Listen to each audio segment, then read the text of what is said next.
우리 고난주간 특별 기도회 때 그렇게 말씀을 나눌 거예요. 우리 종교가 여러 개 있죠. 우리 참된 종교는 아니지만 그래도 종교라고 불리우는 여러 개의 종교들이 있습니다. 종교하면 떠오르는 이미지들이 좀 있어요. 대표적으로 불교하면 딱 어떤 게 떠올라요? 연꽃 혹은 자비 뭐 이런 게 떠오르잖아요. 연꽃이라는 이미지가 떠올라요. 그 연꽃의 이미지는 오히려 기독교적인 이미지다라고 제가 지난 설교 시간에 한번 말씀드린 적이 있었는데, 그 어두한, 그 더러운 타락한 세상에서 그 밝은 이미지를 보여주는 것이 불교의 이미지다. 불교의 상징을 연꽃으로 잡았어요. 기독교도 그런 의미를 가지고 있다는 것은 마태복음 5장, 6장, 7장의 산상설교를 통해서 알 수가 있었어요. 또 그러면 기독교, 그러면 어떤 게 떠올라요? 많이 얘기하지만 어떤 분이 얘기하셨는데 십자가예요. 십자가. 근데 처음부터 십자가가 교회의 이미지 혹은 상징이진 않았어요. 왜냐하면 십자가는 그 당시에 사형틀이었잖아요. 그래서 좀 이렇게 무섭기도 하고, 그러니까 함부로 그걸 이야기하지 못하는 거예요. 박해가 시작되어진 때에 카타콤이라는 지하 동굴에 공동체가 있었어요.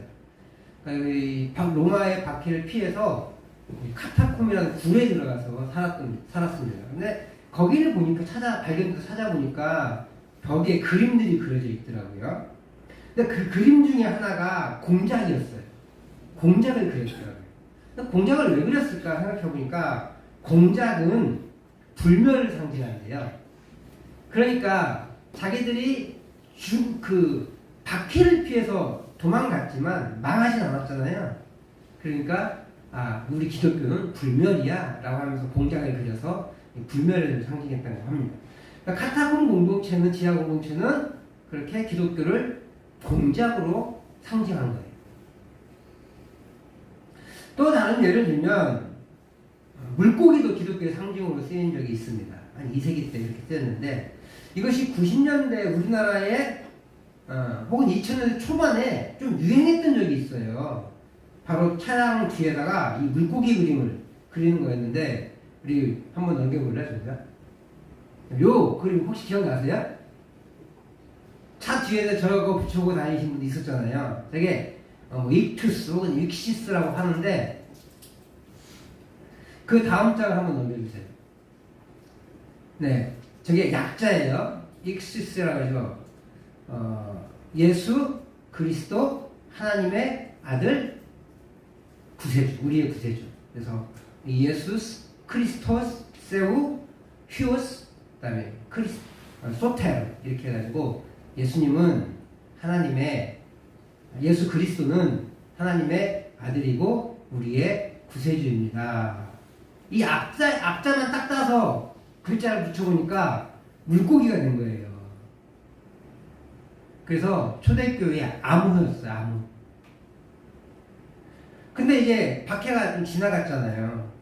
박해가 지나가면서 굳이 익투스 이렇게 인사할 필요가 없는 거예요. 암호를 낼 필요가 없죠. 그러니까 그거는 자연스럽게 사라졌어요.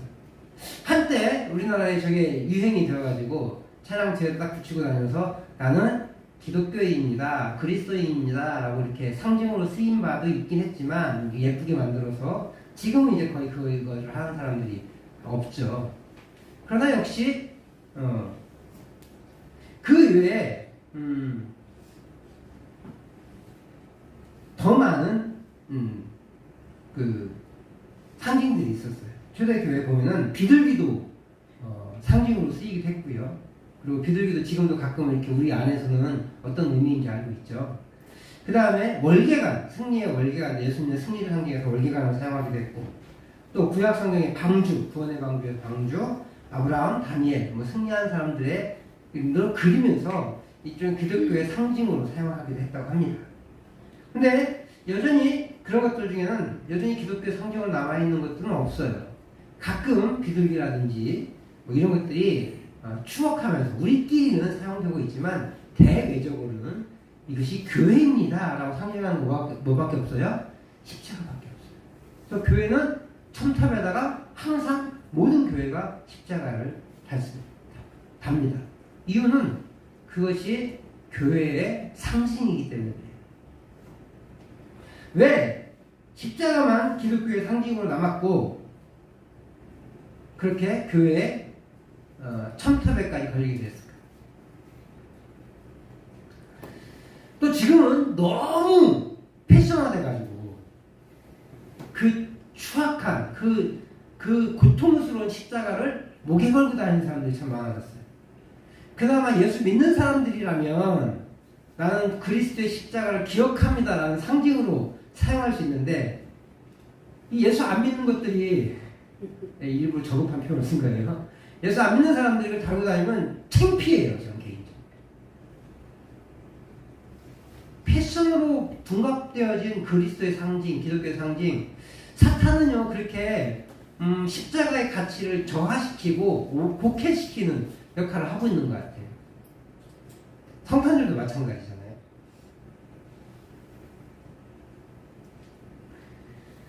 왜 기독교의 상징으로 십자가가 남았을까? 그리고 심지어 그렇게 너무 패션이 될 정도로 십자가가 유행을 타고 있을까? 특별히 비둘기는요, 기독교인들 사이에서 꽤 유명한 의미를 갖고 있잖아요. 성령이 임재하신, 성령이 비둘기같이 내리셨다 그래가지고 성령 충만한 것은 이제 충만을 불로도 상징하지만 이 비둘기로도 상징합니다. 근데 그것도 비둘기도 기독교를 전부 설명할 수 없기에 우리끼리만 통용되는 그런 암호처럼 사용되고 있는 것이죠. 그래서 암호가 아닌 기독교의 상징은 십자가다라고 말할 수 있어요. 근데 왜 그럴까? 오늘 본문에 의하면 이 십자가 혹은 나무에 달린다는 것은 저주의 상징이에요. 왜 그런데 그것을 기독교의 상징처럼 쓰이고 있을까? 우리 본문을 다시 한번 천천히 읽어보도록 하죠.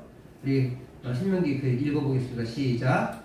사람이 만일 죽을 죄를 범함으로 내가 그를 죽여 나무 위에 달거든 그 시체를 나무 위에 밤새도록 두지 말고 그날에 장사하여 내 하나님 여호와께서 내게 기업으로 주시는 땅을 더럽히지 말라. 나무에 달린 자는 하나님께 저주를 받았음이니라. 핵심은요, 이 구절의 핵심은 나무를 죽은 사람을 나무에 달았다는 거예요. 사형에 처해진 모든 사람이 나무에 달리진 않아요. 그렇다고 저걸 교수형이라고 얘기하지도 않아요.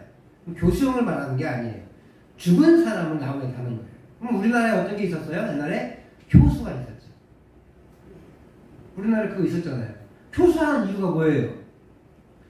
나무에 이 죄는, 이 사람이 지은 죄는 이 정도로 심각한 거여서 너희들도 이런 죄를 지으면 이렇게 처형당할 거야. 그리고 이런 수치를 당할 거야. 라고 하는 경고의 메시지잖아요. 그러니까 이 신명기 말씀에 죽을 죄를 범해서 죽였는데 그 중에 나무에 달 사람들이 있을 수 있다는 거예요. 그런데 다만 그 극악의 수치와 형벌을 보여주더라도 하루를 넘기지 말래요. 이유는 땅이 더럽혀질까 봐. 땅이 더럽혀진다는 말은요, 그냥 땅이 진짜 오염된다는 그런 의미가 아니에요. 하나님은 땅을 거룩하게 창조하셨는데 이 저주받은 시신이 물어뜯기면 그 땅이 떨어질 수 있잖아요. 그러면 그것이 땅을 오염시켜서 부정하게 만든다는 의미예요. 더럽힌다는 말은. 땅이 그냥 오염돼서 뭐 이렇게 노동작물이 안 자라고 그런 게 아니라 하나님의 그 거룩을 훼손시켜서 부정하게 된다는 의미예요. 왜냐하면 이 나무에 달린 자는 하나님께 저주를 받은 존재이기 때문에 그렇다는 거예요. 함부로 머리 나무에 다는 게 아니라 하나님께 저주를 받은 사람을 나무에 다는 거예요. 그러니까 하나님께서 명확하게 그렇게 그 명백한 죄가 있는 그런 사람들에 한해서 이 십자가에 나무에 다는 거죠. 그래서 사람들에게 공포하는 거예요. 이 죄는 가장 극악무도한 하나님보다 가장 극악무도한 죄입니다. 그러니 절대로 여러분 이 죄를 짓지 마십시오라는 경고의 메시지라는 거예요. 그래서 나무에 달린 사람은 하나님의 저주를 받은 사람이다. 그래서 이스라엘에게서는 가장 가증한 사람 중에 한 사람이 바로 나무에 달린 사람이에요. 그러므로 다른 말로 표현하면 나무에 달린 사람은 절대로 하나님의 저주를 받았으니까 의인이 될 수 있어요? 없어요? 없는 거예요. 유대인들이 왜 예수님을 그렇게 반대하냐면 못 믿냐면 나무에 달렸기 때문에 그래요. 저주받은 자잖아요. 어떻게 저주받은 자지만 하나님 메시아가 될 수 있어요. 그러니까 그럴 수 없다라고 그래서 부정하는 거예요.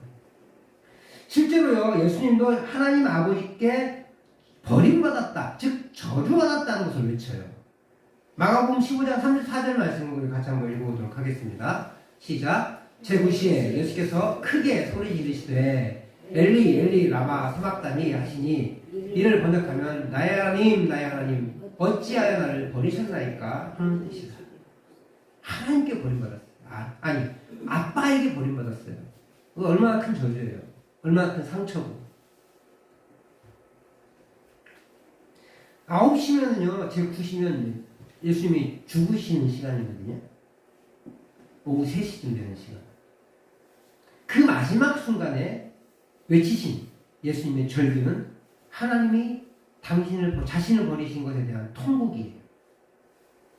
아들의 죽음 앞에 눈을 질끈 감으시는 그 하나님의 마음, 그 마음과 동시에 혹시나 하는 그 마지막 희망이 사라지는 순간에 외치는 아들 예수님의 절규가 바로 엘리 엘리 라마 사박다니.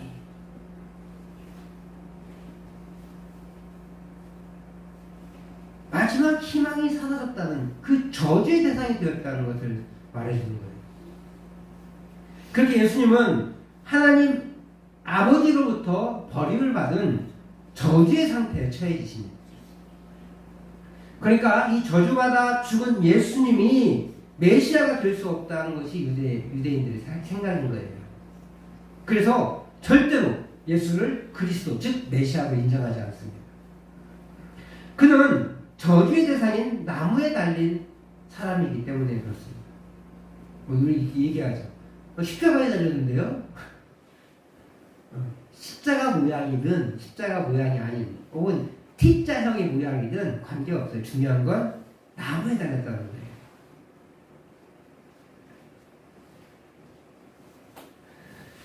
예수님은 그렇게 저주의 상징인 나무에 달리신 분이 되셨습니다.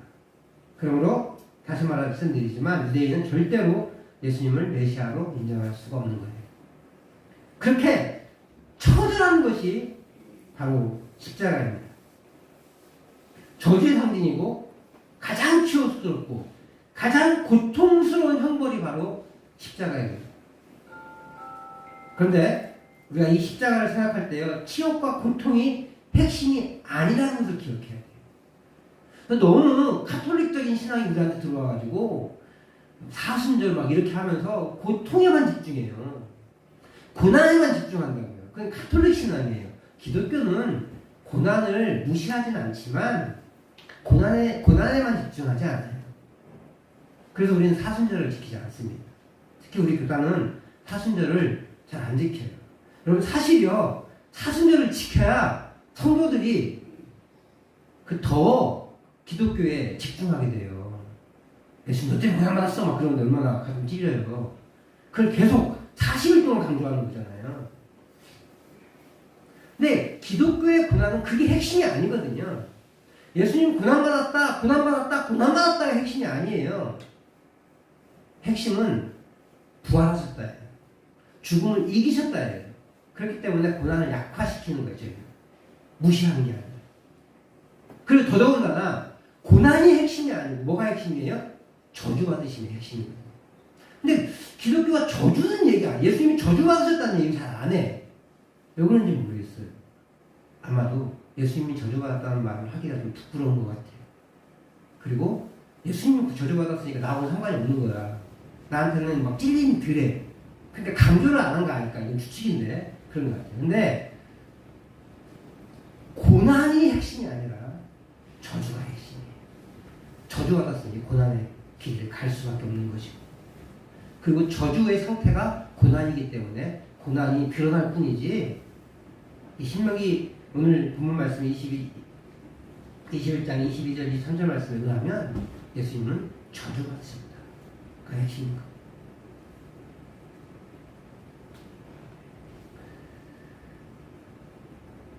바로 저주의 대상이 되는 것이 핵심이었다는데, 예수님은 저주의 대상이 되셨고 이 저주의 대상인 인류를 대신하는 길을 가신 거예요. 그러니까 우리가 고난에 집중할 게 아니라요, 우리는 뭘 받았어요? 저주받은 인생이거든요. 그래서 우리 인생에 고난이 오는 거거든요. 그 저주의 인생, 그래서 하나님과 분리된 인생, 그 인생의 길을 대신 가신 예수님이시기에 저주도 해시는 거예요. 그럼에도 우리 주님이 인류를 대신하게 되신 이유는 나무에 달린 죄인이 해질 때 제거돼요. 그죠? 내려놔야 되잖아요. 그러니까 그 저주가 적어진 거예요. 그러고 보니까, 그리고 동시에 그런 것처럼 나무에 달리신 예수님이 해질 때 내리셔서 묻히시잖아요. 똑같은 거예요. 그러므로 저주가 풀려났습니다. 율법을 충족시킨 거죠. 그러니까 예수님은 율법을 충족시키지 않으신 것이 없어요. 율법의 요구를 완전히 이루시거든요. 그렇기 때문에 우리의 죄책을 제거하실 수 있으시고, 또 율법을 완성하셨기 때문에 죽음을 이기실 수 있으신 거예요. 그것이 십자가의 효력이고 나무에 달리신 예수님이 이루신 율법의 완성이에요. 이 십자가가 바로 기독교의 상징이 된 이유이기도 합니다. 율법의 완전한 요구를 이루시고 또 그것을 통해서 우리의 죄책을 제거해야 하는데 완벽한 일을 만드셨기 때문에 십자가가 가장 핵심이구나 라는 걸 알게 된 것이고, 그래서 십자가를 내세울 수밖에 없는 거예요. 십자가는 원래 뭐였어요? 수치였어요. 근데 그 수치를 기독교는 상징으로 사용하고 있는 거예요. 이 십자가를 히브리서에서는요, 단번에 드린 제사라고 말하고 있어요. 히브리서에는 예수님이 단번에 제물로 드려졌다라는 의미의 단어가 6번 나오는데 7장에 1번, 9장에 3번, 10장에 2번 나와요. 그 중에 하나는 9장 28절 말씀을 우리가 한번 읽어보도록 하겠습니다. 히브리서 9장 28절 시작. 많은 사람의 죄를 담당하시려고 단번에 들이신 바 되셨고 구원에 이르게 하기 위하여 죄와 상관없이 자기를 바라는 자들에게 두 번째 나타나시리라. 이 두 번째 나타나시리라는 말은 이게 재림을 얘기하시는 거고요. 완벽한 제물이 되어서 십자가에 단번에 자신을 들이심으로 우리의 구원을 이루셨습니다. 그래서 십자가는 기독교의 가장 의미 있는 상징이 되고 있는 거예요. 그 나머지 상징들도 그 가치가 있어요. 가치가. 그래서 비둘기 하면 혹은 불도 우리의 기독교의 상징 중에 하나, 성령과 관계된 상징 중에 하나. 아까 물고기도 되게 좋은 신앙 고백이잖아요.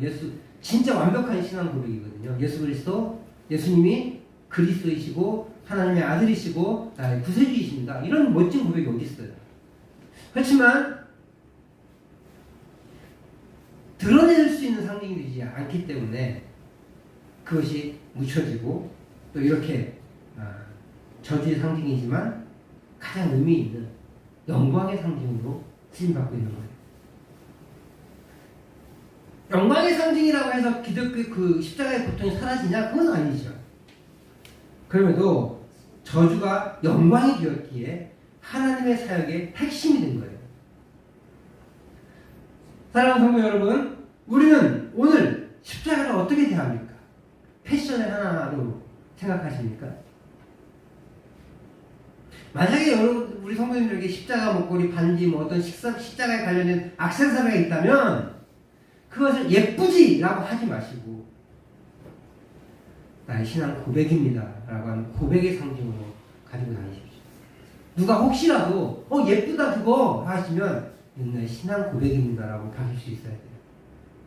그냥 좀 죄송한 얘기긴 한데 좀 이렇게 제 별나 이런 생각 들으셔도 돼요. 예쁘지 그럼 예뻐 그렇게 하지 마시고 나의 신앙 고백이에요. 예쁘게 봐주셔서 감사해요.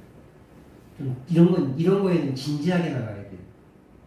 별날 수 있지만 별나다는 소리 들을 수 있지만 어떻게 예수님의 신앙 고백을 하는데 별나다고 소리를 좀 들으면 어때요? 십자가 먹고 있으면 사십시오. 하지만 예쁘네 하지 말고 주님의 저주함이 나의 저주를 풀어주셨습니다 라는 신앙의 고백으로 생각하시고 그 영광의 상징으로 사용할 수 있게 축복합니다. 또 반대로 또 너무 고통으로만 대해가지고 십자가 생각하면 주님이 나가신 그 고난 해가지고 그렇게 십자가의 고난은 그 당시 가할 수 있는 가장 극심한 형벌이고 수치스러운 것만 생각하고 있지는 않습니까? 그걸 분해할 수는 없어요. 그렇게 가셨으니까. 그러나 더욱 기억해야 할 것은 저주의 상징이었다. 그리고 예수님은 그 저주의 상징의 길을 자발적으로 가셨어요. 이따 오후 예배 때 이 말씀과 또 나올 건데 먼저 한번 맛을 보자고요. 요한복음 10장 17절 18절 말씀입니다. 같이 읽겠습니다. 시작. 내가 내 목숨을 버리는 것은 그것을 내가 다시 얻게 하느니 이로 말미암아 아버지께서 나를 사랑하시느니라. 8절. 이를 내게서 빼앗는 자가 있는 것이 아니라 내가 스스로 버리노라. 나는 버릴 권세도 있고 다시 얻을 권세도 있으니 이 계명은 내 아버지께서 받았노라 하시니라. 아멘. 누가 예수님의 목숨을 빼앗는 게 아니래요. 스스로 버리는 거예요. 예수님은 선한 목자에게 하시면서 양들을 위해 스스로 목숨을 버린다는 말씀하신 거예요. 그 저주의 상징인 십자가의 길을 스스로 가셨어요. 오후 예배 때 좀 자세히 할 거예요. 오로지 우리와 우리 죄를 위해 그 저주의 길을 걸어가신 거예요. 그리고 그 길을 완수하셨기에 십자가가 저주의 길이었고 미련한 길이었고 고통의 길이었지만 예수님은 그 길을 영광의 길로 사명의 길로 완수하신 거예요. 그리고 다음 주일을 종료주일 혹은 옛날에는 고난주일이라고 했죠. 고난주간 그리고 고난주간을 한 주간 지낼 것입니다. 고난주간을 한 주간 앞두고 있는데 주님의 십자가를 제가 좀 깊이 묵상할 수 있기를 부탁을 드립니다. 우리의 구원이 어떤 과정과 어떤 의미를 가졌는지 우리가 묵상할 수 있어야 돼요. 그냥 값없이 받았어! 끝이 아니라 그 대가를 예수님이 얼마나 극심하게 치렀는지에 대한 그런 깊이 있는 묵상을 하긴 해야 돼요. 고통이 핵심이 아니라고 얘기했지만 저주받으신 예수님의 마음이 어땠을까? 라는 것에 대해서는 잊지 말아야 된다는 거예요. 그 묵상을 통해 우리의 구원의 위대함과 하나님의 저주가 영광이 된 예수 그리스도의 결정적인 순종을 기억할 수 있길 바랍니다. 억지의 순종이 아니에요. 기꺼이 하셨어요. 기꺼이. 동시에 오늘 우리에게 요구되어지는 깊은 순종이 있을 거예요.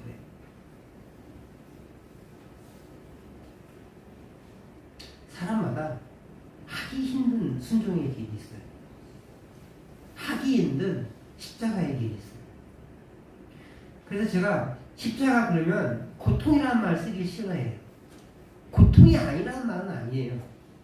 아니, 예수님은요 고통받기 위해서 십자가를 지신 것이 아니라 사명을 완수하기 위해서 십자가를 지셨거든요. 그러니까 저에게 있어서 이 십자가는 예수님의 사명이에요. 오늘날 우리에게 저게 내 십자가야 그러면 저건 나를 힘들게 하는 것이야 라고 생각하는데 잘못된 거예요. 저건 나의 십자가야. 그러면 저것이 나의 사명이야 이거예요. 이 일이 나의 사명이고 이 일을 통해서 하나님의 사명을 완수해 나가는 거예요. 그 십자가는요 깊은 순종을 요구해요. 그래서 한 번에 사실 우리 인간으로서 예수님은 그렇게 쉽게 가신 것 같지만 예수님도 물론 쉽지 않았어요. 그러나 우리가 그 길을 걸어가는 게 참 어렵습니다.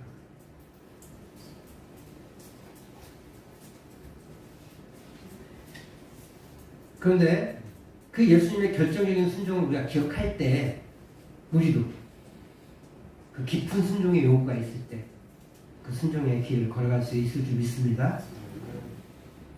우리 귀한 우리 구미중학교 성도님들이 그 깊은 순종의 길을 걸어갈 수 있기를, 그래서 주의 백성들이 기쁨을 누리는 주의 백성들이 되기를 주의 이름으로 축복합니다.